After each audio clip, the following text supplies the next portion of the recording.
Hi everybody, welcome back to my channel. My name's Rachel and this is Stitched Up. So today's video is a really exciting collaboration I have done with the lovely Sam, who is So Let's Sparkle with Sam over here on YouTube and on Instagram as So Let's Sparkle. So Sam and I met up at the Stitch Festival recently and we decided that we were going to make this pattern together after we'd been chatting all things sewing.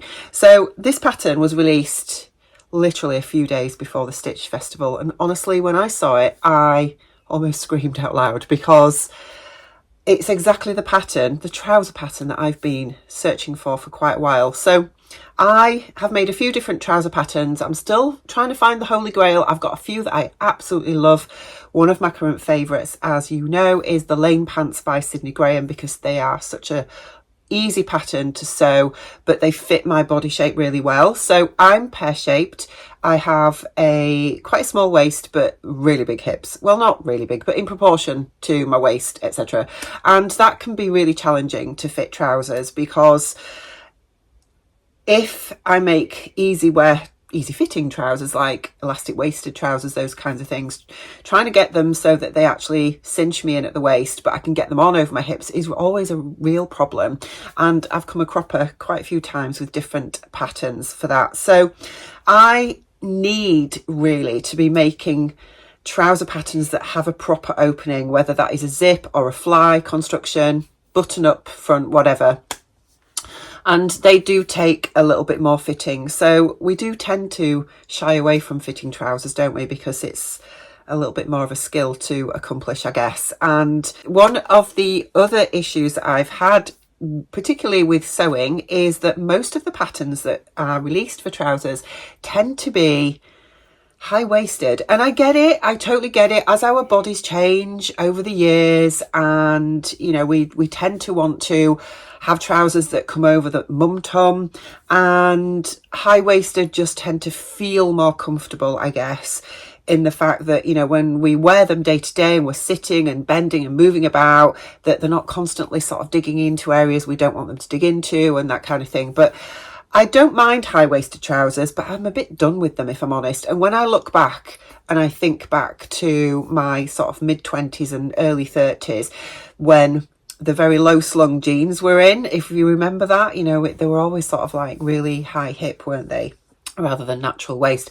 And I know that style is a bit passé now, as in it's very 90s, isn't it? But I think for me personally, I like a bit of a compromise where I prefer the mid-rise to a high-rise, and I'm seeing lots of mid-rise trousers and jeans in ready to wear, but in sewing it's not been a thing, and trying to find a pattern, a sewing pattern that's mid-rise, has been difficult, I guess, until the Roans were released by Emporia Patterns. Now, I've not made any of their designs before, but when I saw this pattern I just thought immediately, that is just so bang on, exactly what I'm looking for at the minute. So it is a barrel leg, which, let's face it, is quite an eclectic style. It's very on trend at the minute, and I don't always gravitate towards trends, I'll be honest. You know, there are some trends that I'm not interested in. I'm not a trend sort of, well, I'm definitely not a trendsetter, but I am not somebody who is always wanting to be bang on trend all the time. I tend to want to make what I like and what suits me and what I feel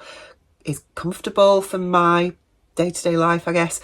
But this pattern I really loved. I do like the barrel trend, although some of those patterns or designs, I guess, are just not for me. I think some of them, they're very different. Let's be honest, you know, you might have seen quite a few barrel leg trousers out there, and they're all kind of different. But I think the reason why I like it is because it's quite a wide leg around the upper thigh, and I've got chunky thighs. So this kind of style for me works with my body, I guess, and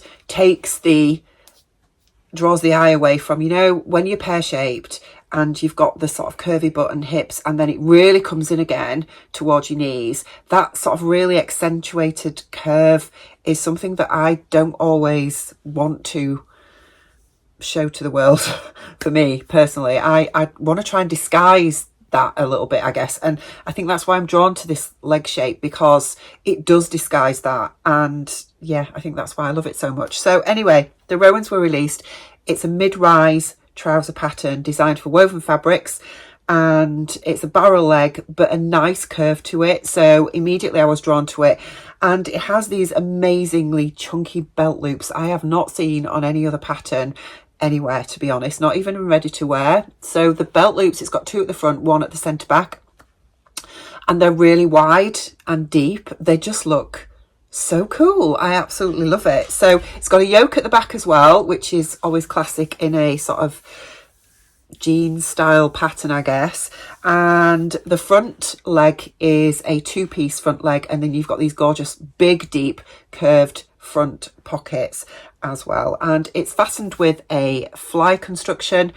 And yeah, absolutely amazing pattern. I was so drawn to it, and the girls behind Emporia, Claire and Charlotte, were releasing it at the Stitch Festival, so it was high up on my to buy list when I went last month.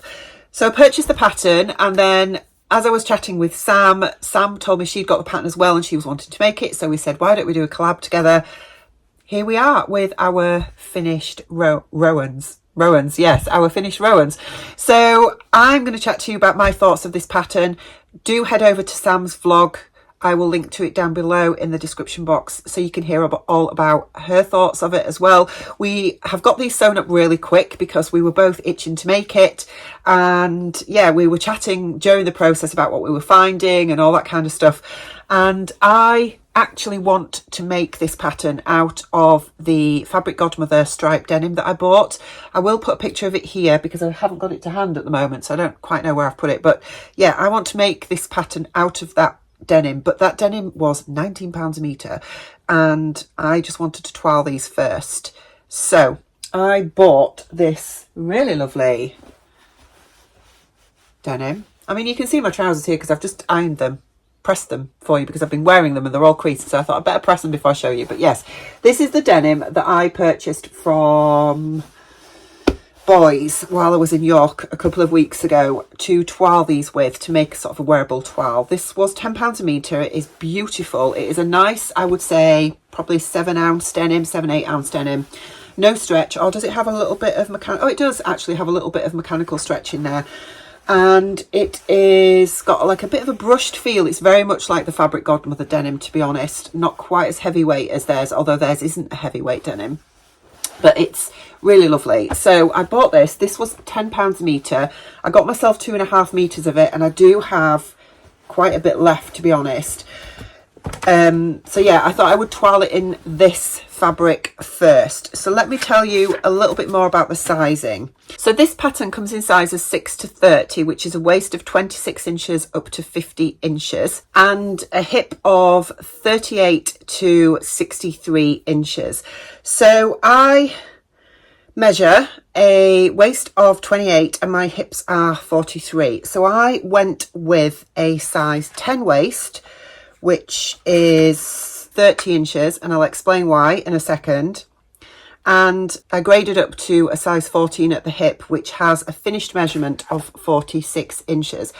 So the reason I went with a larger waist than my natural waist was because I needed to make sure I could get these on over my hip. Even though it has a zipper fly, the zip is 15 centimetres long, which is not a really long zip. So I knew that I would still need a little bit of extra room to get these on over my hip to be able to make sure that they cinch in at the waist. Now, the beauty of this waistband is that the front waistband is a flat waistband, but you do have elastic in the back. It's a really interesting construction, actually. And that just means that you can really cinch it in with the elastic at the back. So it really sort of fits the curve of your body, I guess. And that meant that I felt more comfortable going up slightly in the waist size because I knew that the elastic would just pull in. What I actually did was, with the elastic size, it doesn't give you a measurement per size that you're making. It tells you to cut half your waist diameter minus 5 centimetres. And that meant that although the garment itself fit a 30-inch waist, the elastic was really going to pull it in at the back, if that makes sense. So that's what I went with. Now, hip measurement wise, as I say, I graded out to a 14 hip, and I always find with patterns like this where you've got a number of pattern pieces, it makes it more difficult to grade, and I always really struggle with it, if I'm honest, because it's when you've got like pocket pieces and then you've got a 2 front pattern piece, it's really difficult to grade those sizes. So yeah, I did my best with it and it sort of worked, but the finished measurement around the hips is actually just a little bit too big. So you'll see that in the video that I will put up about it. I felt that although it fit okay around the waist, I think I could probably just go down one size because I have got plenty of room to get them on, and I think I would probably drop the outer hip and just streamline it in a bit more, because although these are supposed to be sort of fairly loose fitting, they just feel like I've just graded out a little bit too much width around my hips. You might be able to see it from the photos, but in wearing it, that's how it feels. So I think if I just go down to a 12 at the hips, it will fit just a little bit better.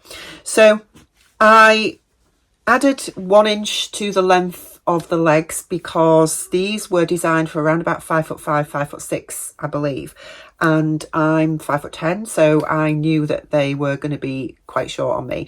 And Sam actually made hers up before I made mine, and she did message me and say you might want to make sure you add some length to these because they do come up short, and Sam is a lot shorter than I am. So I'd already cut mine out by this point, but I had added 1 inch, and to be honest, I'm happy with that.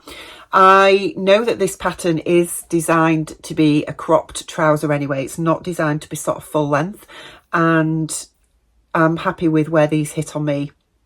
So I'm really glad I made that little adjustment, and I don't feel that I need any extra leg length there. I didn't make any adjustments to the crotch depth or the crotch curve either. That worked out absolutely spot on. And yeah, the sizing of this and the fit of this otherwise is absolutely perfect for my particular liking. Now, there are a couple of issues with this pattern. Now, the pattern instruction booklet comes like this. It's really lovely. I love how they have included their instructions in line drawings. This is my preferred method of seeing visual instructions. I much prefer it when it is purely line drawings. You've got no photos. I just think it makes it so much easier to see how these things come together. It's very clear which is the right and the wrong side because the shading is very distinctive between the two, and I just find that much easier. I really don't like instructions on patterns where they've used a real photograph of something that they're sewing up, because quite often it can be a busy fabric. It's not easy to identify which is the right and wrong side, and for very sort of specific details where you need to have absolute accuracy, it's not always easy. So I really enjoy this style of pattern instructions. I think it works really well and makes it really straightforward and easy. The instructions are absolutely brilliant. They're laid out really nicely. It's a really nice high quality little booklet, and yeah, I didn't have an issue with the instructions apart from a couple of little bits that really threw me. So when you open the pattern booklet, you've got the tables here of the body measurements and finished measurements of your pattern, and when I read the body measurements, I was immediately drawn to the hip size because that's one of the first things I look at with this kind of pattern, and thought they looked a bit off because it says that the hip size for the body measurement for the size 6 is 44 inches, which threw me because I thought, is that supposed to be the finished measurements or what? But when you look at the finished measurements for the hip size of the size 6, it is 38 inches. So I thought, have they just got these transposed and the wrong way around? Anyway, when I went on the website, they've got the correct instructions there, and they did put a message up on Instagram that it had been printed wrong. So that's just something to bear in mind if you get this pattern. Now, I am going to be honest, and I do think that, you know, we see this time and time again with designers. Why are these not being proofread before they go to print? I don't get it. I really don't get it. you know, they spend a lot of time and effort drafting an amazing pattern and sending it out to testers and getting feedback and all this kind of thing. And then simple little errors like this continue to happen. And yeah, it really frustrates me. I'm going to be totally honest. So just be aware of that. I think the other thing for me with that as well is that, you know, lots of people aren't on Instagram and will buy this pattern and look at that and not know about the fact that they've obviously picked up on this error. And just wanted to highlight it to people. And yeah, I think that it can put you off wanting to buy another pattern from a particular designer. So it's just something to think about, I guess. But yes, on their website, the correct measurements are on there, and it only affects the hip measurement in the printed pattern booklet. I am assuming they've corrected their PDF files now. I don't know, because I've not used the PDF, and I'm sure if they do another print run that it will be corrected as well. But yeah, that was a little bit disappointing, I'm going to admit. The other thing was as well that the fly construction for this is not like any other fly construction I've ever done at all, and I had real difficulty with it, I'm going to be honest. I spoke to Sam about it. Sam didn't have any problems at all. So it clearly made sense to her. But to me, I have done a few different fly constructions before on different patterns. I've done some on some big four patterns before. I've done the Theas by Tilly in the buttons. I've done the in the folds wide leg pants from the Peppermint magazine. Yeah, I've done quite a few. I'm not an expert by any stretch of the imagination, and I still need to follow instructions really carefully. It's not one of those techniques that I can do from memory. And so I would say out of all the ones I've done, the Theas are the most easy, as in the instructions are absolutely fantastic for that pattern. But this one was totally out there. It works, don't get me wrong, but I'll be honest, I did end up having to sort of change it slightly so it made sense in my head. Now, all I will say to you is that Sam had no problems with it. So this could just be me and how my brain works, but I didn't find the instructions for the fly construction straightforward. It just didn't make sense to me, but I got there, and that's fine. I think there was a couple of other things as well, just like when it comes to making a buttonhole. So let me show you my pants. Now, they didn't tell you which way round to do the buttonhole for the waistband. So I did a vertical buttonhole and then promptly regretted it after I'd cut it through and then put these on and tried to fasten it, because I then sort of realised actually it should be horizontal in trousers, shouldn't it? And it would have been really helpful if they'd have just mentioned that in the instructions, that, you know, your buttonhole needs to be horizontal.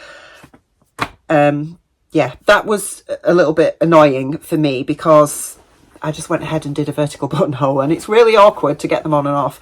But, you know, it's just one of those little things, isn't it? Those little tiny things that, I guess, let's face it, these are not a beginner pattern. And I think if you have made a few trousers before, then you'll probably know that. I mean, I have made trousers before and I should know that, but I just went ahead with it. And yeah, that was frustrating, I guess. But so there's a couple of little things like that where it's not an error in the pattern or anything like that. It's just that I think they expect you to know a couple of little techniques that they don't then explain in great detail. So just bear that in mind as well, that you may want to do a little bit of Googling, I guess, for certain things like that.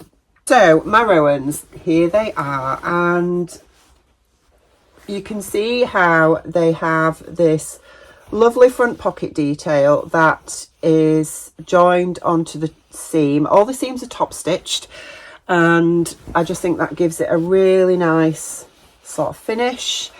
The fly, as I say, it does work really well. The button I've used is a large Pigeon Wishes button, which I think goes quite nicely, but I did stupidly do a vertical buttonhole, which was really annoying. You do have like the fly and fly shield in there, and it does come together fine, but as I say, I just ended up having to do it my own way rather than how the instructions told you, because it just, yeah, it didn't make sense to me, but that could just be a me thing.